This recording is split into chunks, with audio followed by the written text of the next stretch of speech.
Assalamualaikum semua, semoga kesehatan dan rahmat Allah senantiasa menyertai kita. Pada kesempatan kali ini, saya akan mempersembahkan sebuah cerita yang ditulis oleh Nyata 74042957, berjudul, Tali Gaib Kemamang. Sebelum kita memulai cerita tersebut, alangkah baiknya untuk memberikan dukungan dengan cara like, komen, dan subscribe.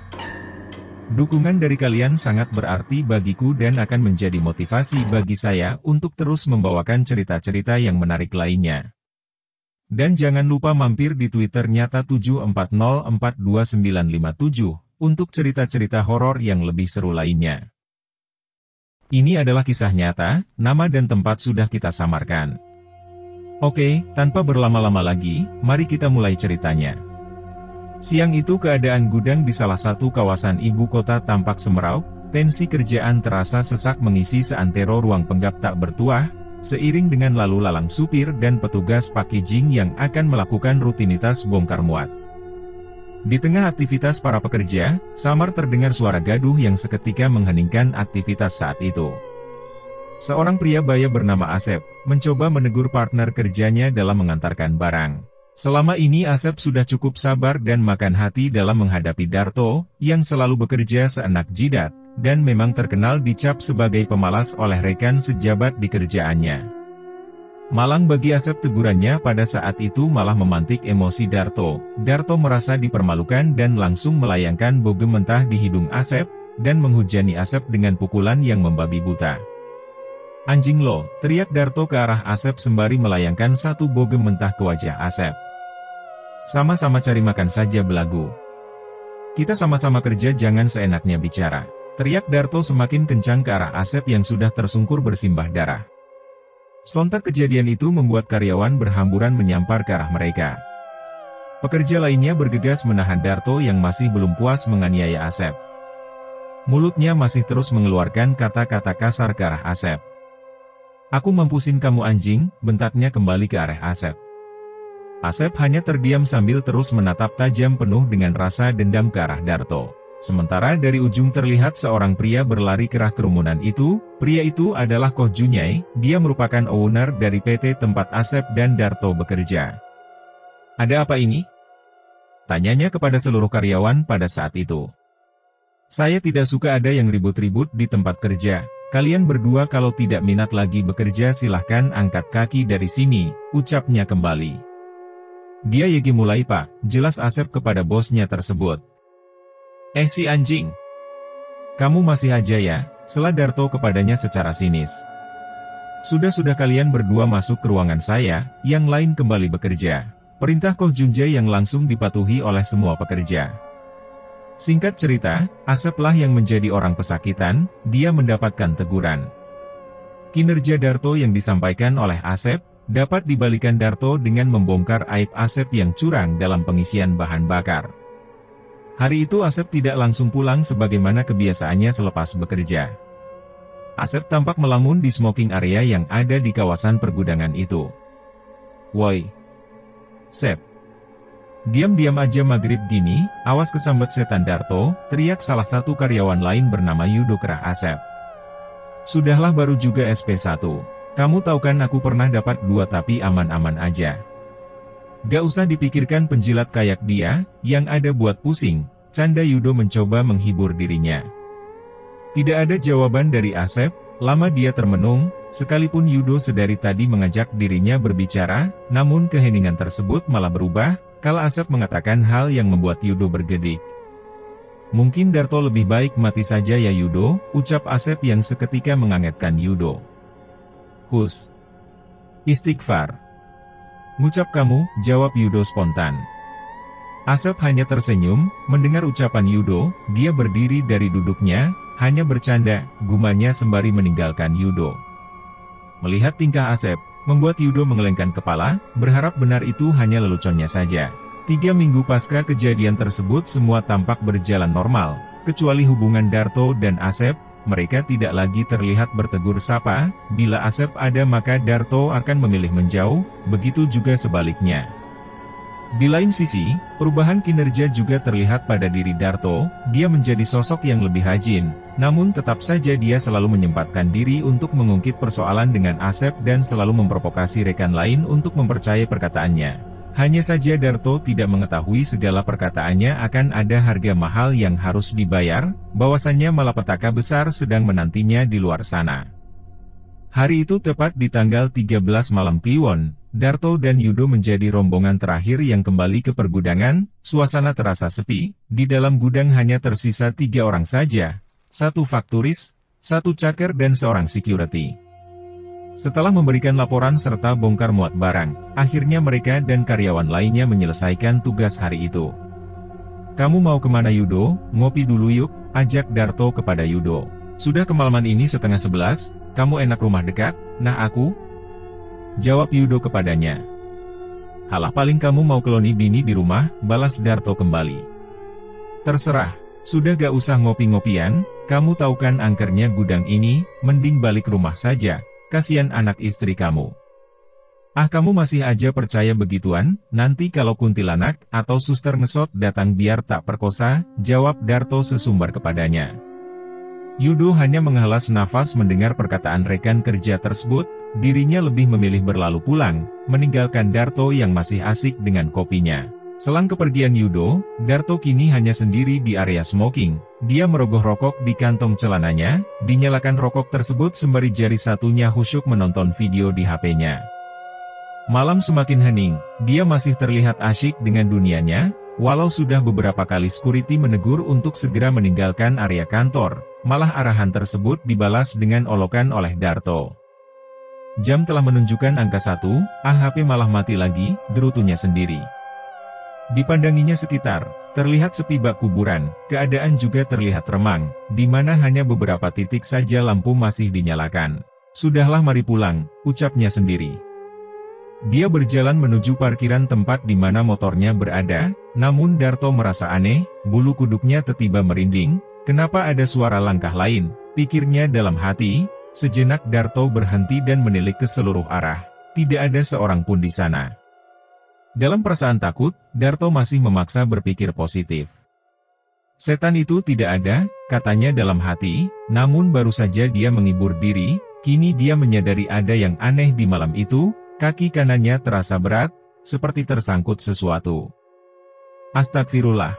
Darto kaget dan terjatuh, sambil terus menghentakkan kakinya. Di hadapannya seorang wanita mengesot, dengan wajah yang memiliki luka menganga, menampakkan bagian dagian berwarna kehitaman, satu bagian matanya juga terlihat kosong. Wajah itu menyerigai ke arah Darto sembari tangannya menggenggam erat kaki Darto.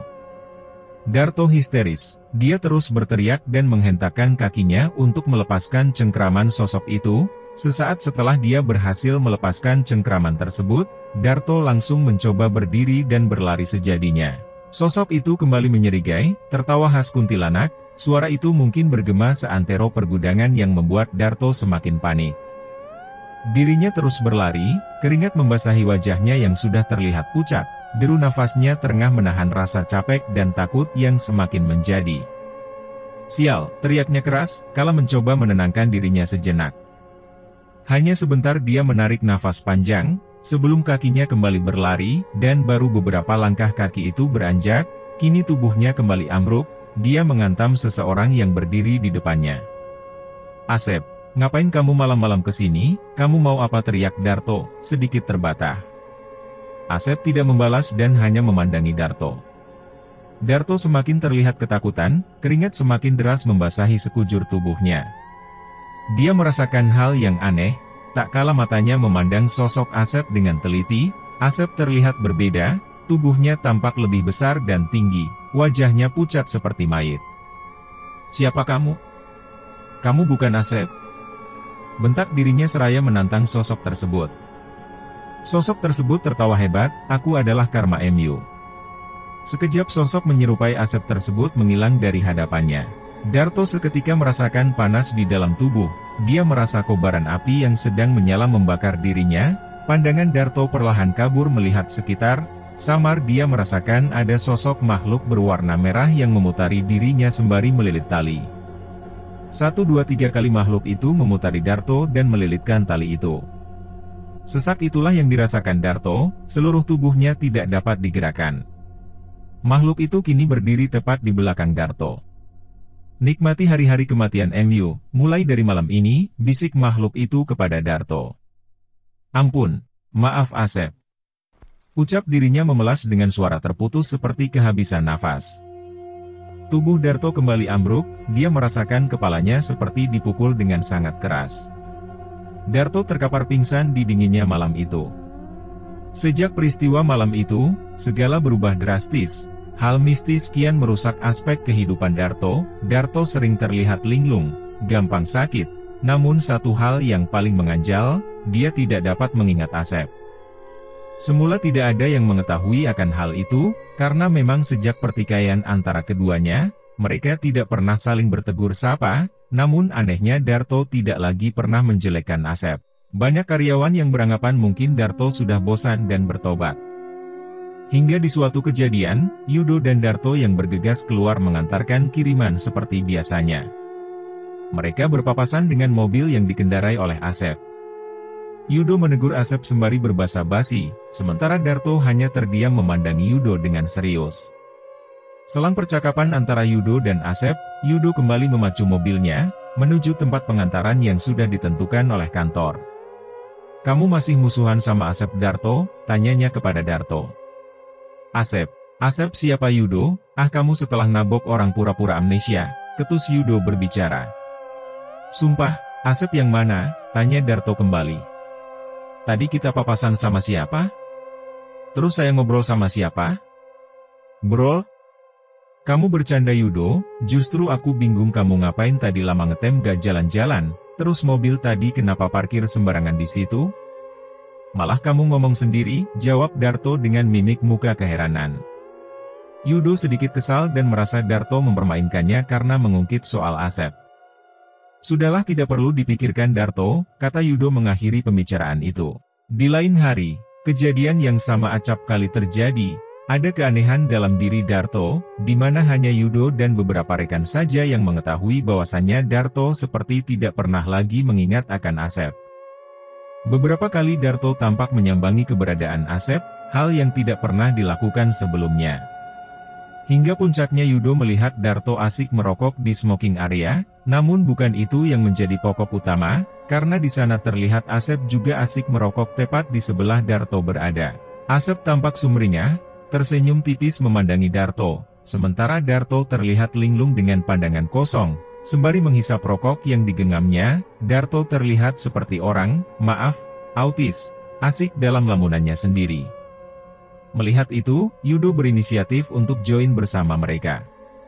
"Begitu Don, baikan," tegur Yudo. Darto tersentak, dia kaget, tersadar dari lamunannya seiring mendengar perkataan Yudo. "Taik kamu Yudo, kaget aku, lagi asik sendiri juga," guman Darto padanya. "Sendiri?" tanya Yudo sembari menatap ke arah Asep. Asep hanya cengengesan, dia berdiri menghampiri Yudo sambil menepuk pundak Yudo. "Karma berlaku bro," katanya pelan sambil meninggalkan Yudo dengan Darto. Di lain kisah ketika senja mulai datang, saat itu pula penderitaan Darto dimulai, kejadian yang sama berulang terjadi hari lepas hari. Darto seperti kehilangan akal sehatnya bila maghrib telah menyongsong. Sosok makhluk itu selalu hadir dimanapun Darto berada, bak ritual, Darto selalu merasakan hembusan angin di telinga kanannya, sebelum sosok itu muncul di hadapannya. Seperti biasa makhluk itu akan memutari Darto 3 kali dan melilitkan tali sebelum memukul belakang kepala Darto, yang diakhiri pingsannya Darto di setiap harinya. Unik bin ajaib, Darto tidak akan pernah mengingat kejadian itu ketika dia sadar. Baik rekan kerja, istrinya, keluarga selalu menceritakan hal itu, namun tidak pernah digubris oleh Darto, dan dia menganggap omongan mereka ngelantur dan hanya ingin memojokkan hidupnya. Hingga sebulan berlalu Darto semakin bersikap aneh, bila sebelumnya dia hanya pingsan, namun memasuki bulan kedua, setiap senja mulai hadir, Darto seperti orang kerasukan, dia berteriak sejadinya melempar apa saja yang ada di dekatnya. Lebih parah lagi, beberapa kali istri maupun rekan kerja mendapati Darto memakan cacing, cicak, kecoa makanan mentah, bahkan melahap tikus-tikus busuk yang entah dari mana dia mendapatkannya. Di bulan kedua ini juga, Sifat Darto kembali temperamental, tubuh kekarnya semakin kurus. Darto juga mulai jarang masuk kerja karena sering sakit. Puncaknya 3 bulan pasca kejadian itu berlangsung, tubuh Darto akhirnya tumbang. Dia kehilangan kontrol akan dirinya, di mana selama seminggu lamanya dia tidak dapat menggerakkan tubuh dan hanya berbaring di ranjang rumah, sambil terus meraung kesakitan. Selepas maghrib teror terus berulang, bila senja telah berlalu maka akan terdengar suara raungan dan erangan, tubuh Darto kembali sehat, dia kembali berjalan dan melempar benda-benda yang ada di sekitarnya. Tak lama berselang dapur menjadi tujuannya dan entah dari mana asalnya, tikus-tikus busuk selalu tersedia di sana dan siap untuk disantap Darto, seolah ada orang yang telah menyediakan bangkai itu di sana. Sang istri beserta seluruh keluarga sudah berusaha menyembuhkan Darto, dari membawa ke dokter, psikiater hingga metode ruqyah, namun minim hasil. Hingga suatu ketika di tengah rasa frustasi mereka akhirnya membawa Darto ke salah satu daerah pendalaman di Jawa Tengah, menemui seseorang yang terkenal akan ilmu hitamnya. Entah benar atau tidak, sosok Mbah Nayan, orang pintar yang mereka datangi mengatakan Darto sudah disantet. Tali gaib kemamang, kata Mbah Nayan kepada mereka. Mbah Nayan berhasil menetralisirkan sementara seluruh pengaruh dari santet itu, hanya saja Mbah Nayan berkata tidak sanggup untuk membebaskan Darto dari santet tali gaib tersebut. Bahwasannya santet tali gaib ini ialah santet pengikat antara pelaku dan korbannya. Pelaku bisa memantau korbannya tapi korbannya tidak akan pernah mengenali pelaku, sekalipun dulunya korbannya ini sangat mengenal pelaku. Aspek yang diserang santet ini ialah kejiwaan seseorang, dengan kata lain orang yang terkena santet ini akan mati perlahan seperti orang gila. Terlalu berat, aku ndak sanggup, sekali santet ini dilepas, hanya ada 2 pilihan, korbannya menjadi tumbal kemamang, atau pelaku membatalkan perjanjian dan menumbalkan dirinya sendiri. Jelas Mbah Nayan pada mereka. Caramu untuk lepas hanya itu, pelaku harus melepaskan ikatan tali gaib itu dari kamu, dengan nyawanya sebagai pengganti. Kamu mungkin tahu siapa pelakunya tapi begitu kamu keluar dari pintu rumah ini, setan itu akan kembali mengerogoti MU, dan kamu tidak akan mengingatnya lagi. Lebih lanjut Mbah Nayan menjelaskan kepada Darto kala itu. Seketika wajah Asep terpampang, dirinya mengingat Asep, tapi semua sudah terlambat. Asep tidak mungkin mau mengorbankan diri, pikir Darto di dalam hatinya. Apa kamu mau membalas kelakuan temanmu itu? Aku bisa mengirimkan hal serupa kepada dirinya, tapi ingat dengan perjanjian yang sama, tanya Mbah Nayan padanya. Darto murung jiwanya seperti ingin membalas, namun jauh di dalam hati kecilnya, dia menginginkan semua diakhiri, dia ingin berdamai dengan hidupnya. Sudah Mbah, saya ikhlas, ucap Darto. Air mata pecah mengisi sudut ruangan itu, seluruh keluarga yang ikut mengantarkan Darto turut menangis mendengar perkataannya. Untuk saat ini hanya memohon maaf yang ingin Darto lakukan kepada Asep. Darto berusaha menghubungi Asep, namun Asep tak sekalipun mengangkat telepon Darto. Beberapa kali SMS dan WA berisi permohonan maaf tidak juga direspon oleh dirinya. Di tengah rasa frustasi, Darto berusaha menceritakan akan hal ini kepada Yudo, karena dia tahu bila dia keluar dari rumah Mbah Nayan, maka dia tidak akan mengingat apa yang sebenarnya telah terjadi. Darto menelpon Yudo, diceritakan semua tentang apa yang dialaminya, dan di akhir percakapan Darto dengan Yudo, wajah Darto berkaca, berlinang air mata. Sampaikan permohonan maafku ya Yudo. Aku memang salah dan ikhlas menerima segalanya, ini karmaku, ujarnya berpesan di akhir pembicaraan tersebut. Hanya seminggu selang pengobatan yang dilakukan Mbah Nayan, Darto kembali dihantui oleh dahsyatnya teror tali gaib. Di pagi hari dia sadar namun tidak dapat menggerakkan tubuhnya, sementara malam hari ini dia tampak sehat namun kehilangan kontrol akan dirinya. Mau tidak mau sang istri terpaksa menggadaikan seluruh aset yang ada demi menyambung hidup Darto. Apalagi semenjak keadaan Darto yang sudah tidak dapat berbuat apa-apa, Darto pun kehilangan pekerjaan, kantor tempat dia bekerja akhirnya memutus sepihak kontrak dengan Darto. Sang istri sempat memohon kepada Yudo agar diantarkan meminta maaf kepada Asep, namun dendam Asep sepertinya sudah berkarat, dia tidak mau menanggapi segala ucapan istri Darto.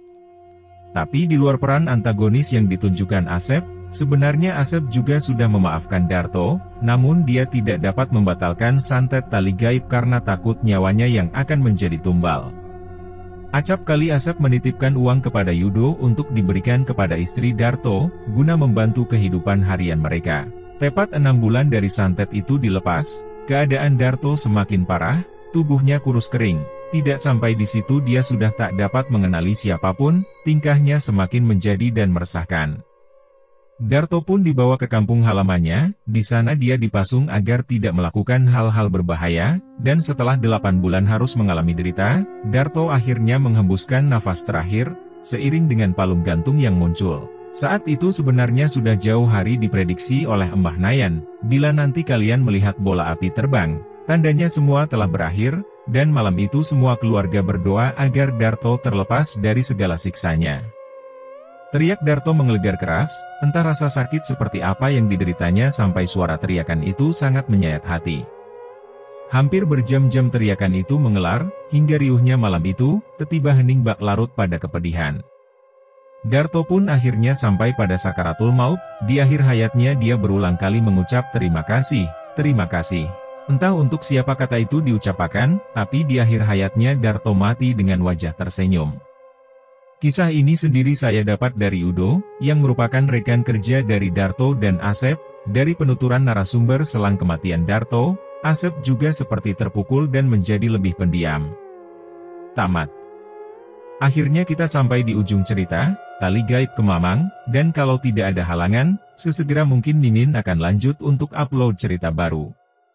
Jangan lupa untuk like dan bagikan cerita ini kepada teman-teman dan saudara kalian, supaya channel ini terus berkembang.